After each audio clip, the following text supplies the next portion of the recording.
Good morning, everyone. The incident we're speaking of specifically is goal number 284-2259 for 2023.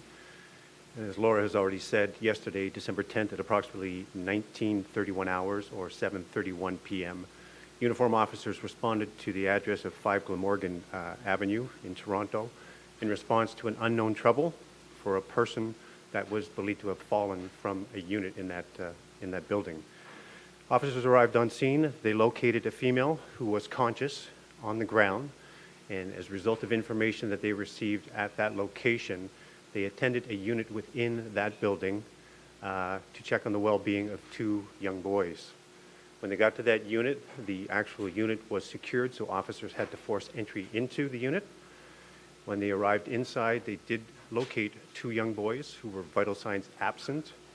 Both were transported to local trauma centers, different trauma centers, but unfortunately both of them succumbed to their injuries.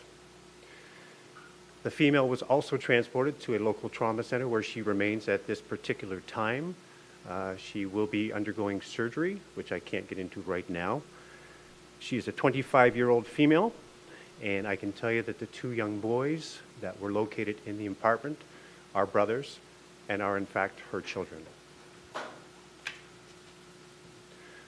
Autopsies for both of these young boys are not expected to occur before Wednesday of this week, but given the circumstances and nature of this investigation, even its early stages, the Homicide and Missing Persons Unit has taken lead of the investigation. Of course, we will have no way of knowing how these children died, but certainly the scene presentation right now suggests that we in fact should be leading this investigation. The medical examiner will tell us conclusively how these boys may have met their fate. We are currently seeking judicial authorization to examine and process the scenes. And I can tell you that we have been in touch with relatives of the now deceased boys and the surviving female. They have been very cooperative with us thus far in providing a narrative with regards to this family dynamic. Subject to any questions, I know this is brief, but we are very, very early in the investigation. I really can't share a whole lot more than that, but if you have some questions, I'll see if I can respond. How old are the boys? The boys are 5 and 4 years old. Did the boy's father die earlier this month? Again, I'm not going to get into the specifics of the family dynamic right now. I can tell you that there was no one else in the unit when we attended. The 2 boys were located by themselves within that unit. So the kin that you contacted wasn't the father? It was a relative, and I'm not going to get into specifics who we contacted. We have been speaking with blood relatives of the surviving female victim, but I'm not going to get into much more than that right now. So do you have an idea at this point whether the woman fell accidentally from the unit? That is to be determined. My investigative belief right now is that it likely was not accidental, but that would be subject to further information received once we get inside the unit and do a better examination. But right now, it's not my belief that it was accidental. Like, is your belief that she is responsible for the deaths of the boys or someone else? Again, we don't know how the 2 boys have passed yet because we don't know what caused their death. I can tell you that when we went inside, they were clearly vital signs absent, but there was also not a lot or any visible trauma to their bodies. So we don't know who caused the death of the 2 boys at this point. So is this being treated as a double homicide?